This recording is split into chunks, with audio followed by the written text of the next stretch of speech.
Hi guys, आप सभी का स्वागत है आपके अपने यूट्यूब चैनल पे।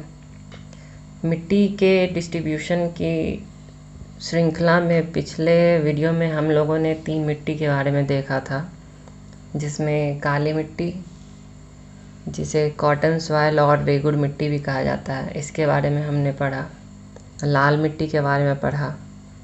जलोढ़ मिट्टी, जो कि भारत के सबसे ज़्यादा क्षेत्र में फैली हुई है और सबसे ज़्यादा उपजाऊ मिट्टी होती है, इसके बारे में भी पढ़ा। इसको कांप मिट्टी भी बोला जाता है और ये कृषि के लिए बहुत ज़्यादा उपजाऊ होती है। बाकी के 3 मिट्टियों के बारे में अभी हम पढ़ने जा रहे हैं। इस श्रृंखला में जो चौथी मिट्टी है वो है लैटराइट मिट्टी। लैटराइट मिट्टी का जो शब्द है लैटर, ये लैटिन भाषा का शब्द है, जिसका अर्थ होता है ईंट। इसी शब्द से लैटराइट शब्द बना है। जिस प्रकार से बोला जाता है कि मिट्टी का जो गीला टुकड़ा को हम पका करके ईंट बना देते हैं, उसी प्रकार ये जो मिट्टी होती है उष्ण क्षेत्रों यानी कि जो गर्म क्षेत्र होते हैं, जहाँ पे धूप बहुत ज़्यादा होती है, वर्षा बहुत ज़्यादा होती है, इससे इस मिट्टी का विकास होता है। अन्य बोला जाता है कि लैटराइट की जो चट्टानें होती है उसके टूटने से भी इस मिट्टी का निर्माण होता है। अब शुष्क क्षेत्र का क्या मतलब है?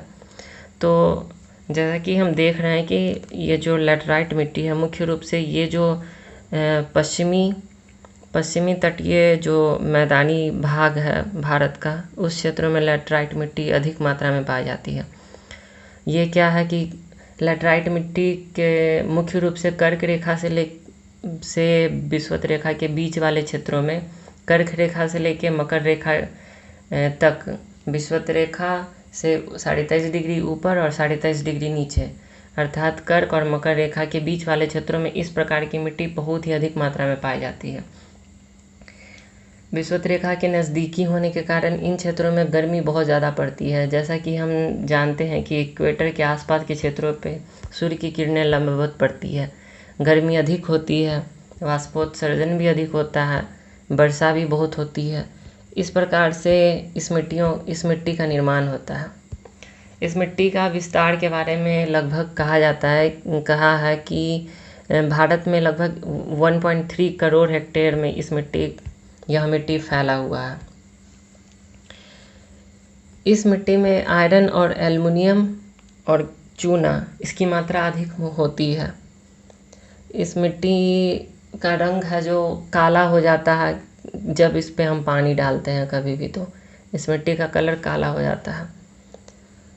इसमें कुछ चीज़ों की मात्रा जैसे फास्फोरस, मैग्नीशियम, ये सब थोड़ा कम मात्रा में होता है। यही कारण है कि इसमें उपज की जो क्षमता होती है, ये अन्य मिट्टियों की अपेक्षाकृत थोड़ी कम होती है, जिसके कारण अगर हम इसमें उर्वरक डालते हैं तो हम इसका उपयोग फसल के रूप में कर सकते हैं।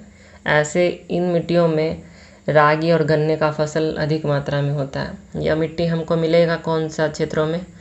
तो ये जो हम देख रहे हैं कि पश्चिम तटीय क्षेत्र है, सह्याद्री का जो ये क्षेत्र है, पूर्वी घाट के भी कुछ क्षेत्रों में यह पाई जाती है, राजमहल की पहाड़ी वाली क्षेत्रों में भी कुछ जगह मिलेगी, लेकिन मुख्य रूप से जहाँ पे ये सबसे ज़्यादा दिखाई देती है मैंने उसी को डिनोट किया है।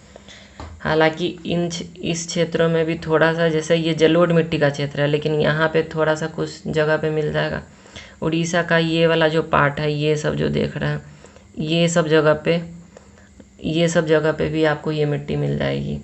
ये जो आंध्र प्रदेश का ये एरिया है, यहाँ पे भी आपको मिल जाएगी थोड़ी थोड़ी, लेकिन ये थोड़ी थोड़ी की मैंने चर्चा थोड़ा नहीं किया है। जो मुख्य रूप से जिन क्षेत्रों में अधिक मात्रा में पाई जाती है उसको मैंने डिनोट किया। तो ये इसका मुख्य रूप से अगर विस्तार देखेंगे तो ये केरल, कर्नाटक और तमिलनाडु वाला क्षेत्रों में है। रसायन के द्वारा हम इसका उपयोग अच्छे तरीके से कर सकते हैं। चाय, कॉफ़ी इत्यादि जो फसल है, चाय, कहवा,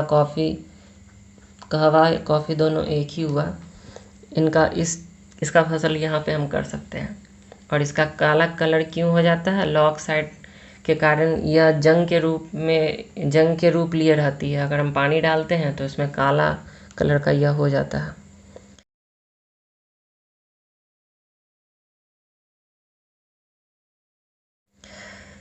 इस श्रृंखला में अगर हम पांचवी मिट्टी को हम जो देख रहे हैं, ये है एरिड सॉइल, जिसको रेतीली मिट्टी, मरुस्थलीय मिट्टी कहा जाता है। ये मिट्टी कहाँ पे पाई जाती है? तो ये राजस्थान का जो भाग है, ये राजस्थान का भाग है, ये अरावली रेंज है, अरावली पर्वत, ये अरावली पर्वत का भाग है। अरावली पर्वत के पश्चिम के तरफ ये मिट्टी हमको अधिक मात्रा में मिलेगी। पश्चिम में ये जो थार रेगिस्तान का जो क्षेत्र है, इस मिट्टी में रेतीली मिट्टी, ये जो बलुआई मिट्टी इसको बोला जाता है, मरुस्थलीय मिट्टी, शुष्क, ये अत्यधिक शुष्क क्षेत्र है, गर्मी अधिक मात्रा में पड़ती है। यही सब कारणों से इसको है जो हम शुष्क मिट्टी भी कहते हैं। ये जो मिट्टी है, इसमें जीवांश का कमी होता है, नाइट्रोजन बहुत अधिक मात्रा में होता है, फास्फोरस का फिर से कमी होता है। अरावली के पश्चिम राजस्थान का पूरा क्षेत्र, पंजाब का ये दक्षिण वाला क्षेत्र, मध्य प्रदेश का पूर्वी क्षेत्र बोल सकते हैं, तो इन सब क्षेत्रों में थोड़ी थोड़ी ये फैली हुई है।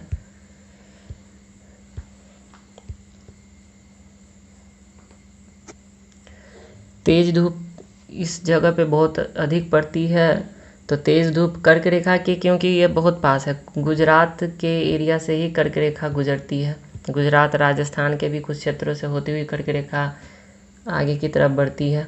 तो इन सब क्षेत्रों में गर्मी बहुत ज़्यादा होती है, जिसके कारण वाष्पीकरण क्या होता है कि बहुत तेज़ी से वाष्पीकरण होता है, बहुत फास्ट होता है, जिसके कारण होता है कि इसका जो ऊपरी सतह होता है मिट्टी का, वो लवण से भर जाता है, जिसके कारण इसका रंग क्या होगा, भूरा दिखाई देने लगेगा।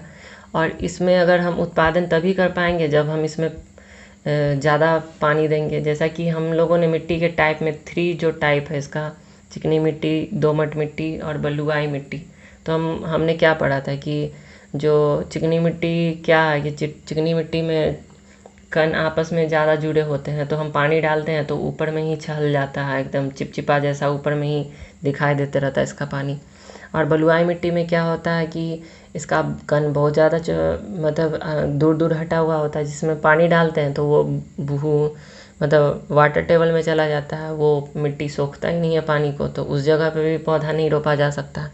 जबकि दोमट मिट्टी में क्या होता है कि ये दो कण जो होते हैं इसकी एकदम मॉडरेट अवस्था में होते हैं, जिसके कारण ये जो दोमट मिट्टी होती है बहुत ही ज़्यादा उपजाऊ होती है। कृषि के क्षेत्र में सबसे ज़्यादा प्रयोग की जाने वाली मिट्टी दोमट मिट्टी है। इस दोमट मिट्टी में किसी भी प्रकार का उत्पादन बहुत ही अच्छे तरीके से किया जा सकता है। लेकिन क्या है कि राजस्थान में ये जो रेतीली मिट्टी पाई जाती है, तो जब से वहाँ इंदिरा गांधी नहर का जो निर्माण हुआ था, जिसके कारण वहाँ पे है सो पानी बहुत ही आसानी से पहुँचाया जा रहा है, जिस कारण से अब वहाँ भी फसल संभव हो सका है।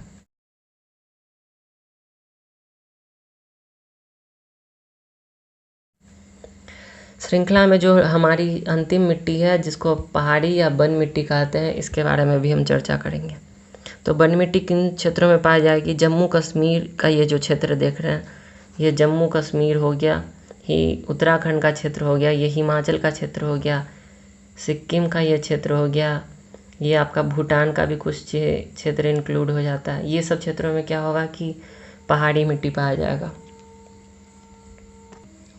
ये क्या है कि ये पर्वतीय क्षेत्रों में ज़्यादा हमको देखने के लिए मिलती है पहाड़ी मिट्टी, नाम ही है पहाड़ी मिट्टी। तो इन क्षेत्रों में क्या होगा कि स्लोप होगा, स्लोप में क्या होगा कि हम खेती जो करेंगे वो सीढ़ी नुमा खेती करेंगे, ताकि हम मतलब कि मिट्टी के क्षरण से भी बच जाएं, और जो ज़्यादा पानी वाले जो फसल होते हैं उसका हम यहाँ पे कर सकते हैं, खेती कर सकते हैं।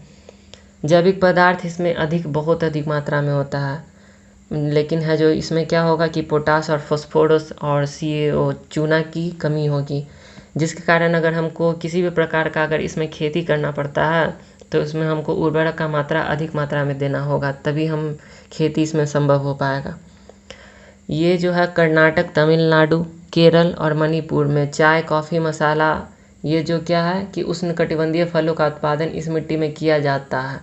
वही हिमाचल प्रदेश, जम्मू कश्मीर के ठंडे जो शीत वाले क्षेत्र है, इसमें फल का तो खेती होता है, साथ में मक्का, गेहूँ और जौ का भी खेती कर सकते हैं।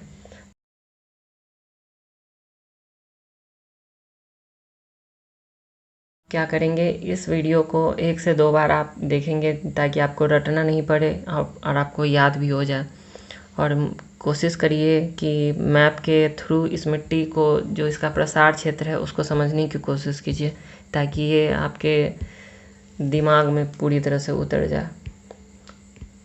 और जो पिछले जो 3 मिट्टी के बारे में मैंने चर्चा की है, अगर उसका वीडियो देखना चाहेंगे तो मैं आपको आई बटन पे क्लिक डाल दूँगा, आप क्लिक करके आप उसको देख सकते हैं।